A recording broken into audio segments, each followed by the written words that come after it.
The unexpected reunion. I need you to bring this story to life. As if it were written by a living person. Make it more impulsive and emotional. Bring it to life and an emotion. After all, people are alive. Remove the ellipses, quotation marks, dashes, and parentheses, and double the size. The Unexpected Reunion, Chapter 1. Shadows of the past. Edward, 62, walked slowly along the narrow canals of Venice, the late afternoon sun reflecting off the water. He had spent the last decade immersed in his work as an art historian, traveling across Europe for exhibitions and lectures. Life was orderly, predictable, and safe.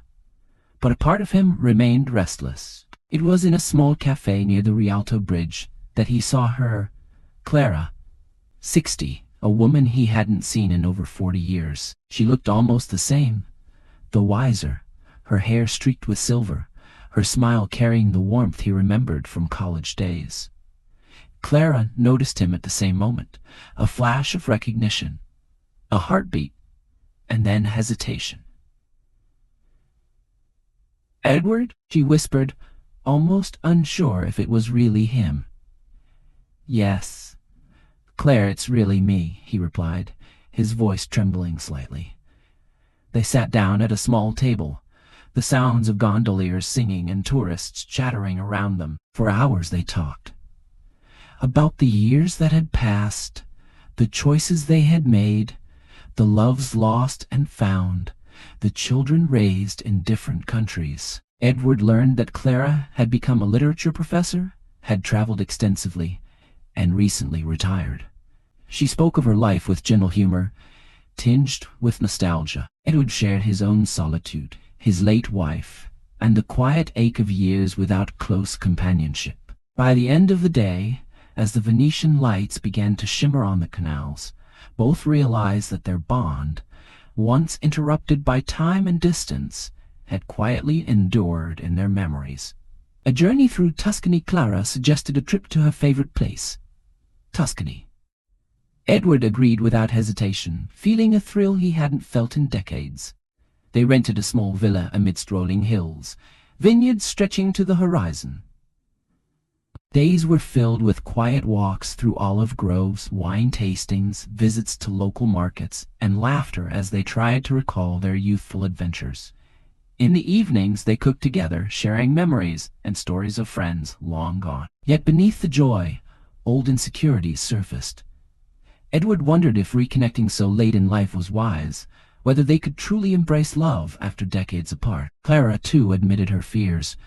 The fragility of life, the uncertainty of rekindling feelings, and the weight of unspoken regrets.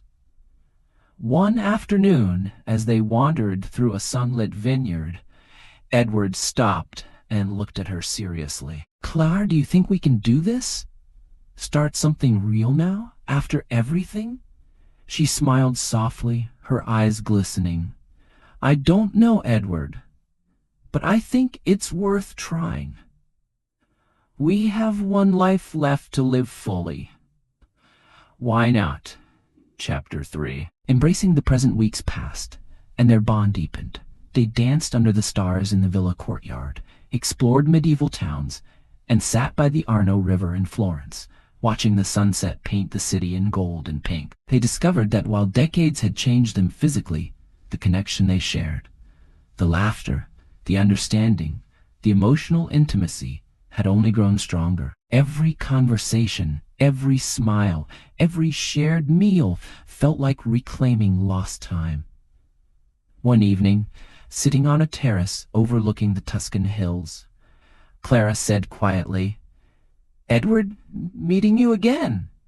It feels like coming home." Edward took her hand gently, realizing that the past and present had merged into something extraordinary.